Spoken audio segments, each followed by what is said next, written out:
กระทรวงการเงินซี้แจงข่าวปลอมเอกสารปลอมกรณีเวียดนามส่งเอกสารว่ายึดรถ 5,000 กว่าคันวันที่8มังกร2026นี้กระทรวงการเงินออกมาซี้แจงว่า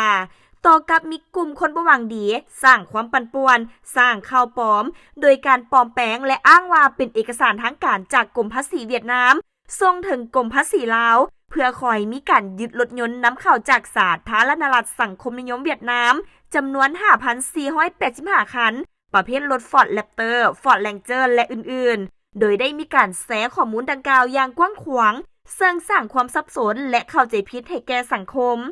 ต่อกับปัญหาดังกล่าวกระทรวงการเงินก็คือกรมภาษีได้ดำเนินการกวดสอบและติดต่อประสานงานโดยกงไปยังหน่วยงานที่เกี่ยวข้องของกรมภาษีเวียดนามซึ่งกรมภาษีเวียดนามได้ยืนยันอย่างเป็นทางการว่า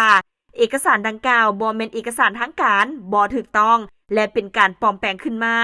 ดังนั้นเพื่อเป็นการสกัดกั้นข่าวปลอมดังกล่าวของพวกกลุ่มคนบ่หวังดีที่เกิดขึ้นมาผ่านช่องทางออนไลน์หรือช่องทางอื่นๆที่บ่ผ่านสื่อข่าวทางการแม่นบ่ให้หลงเชื่อเพื่อบ่ให้เกิดปรากฏการณ์ย่อท้อและเกิดความเสียหายตามภายหลัง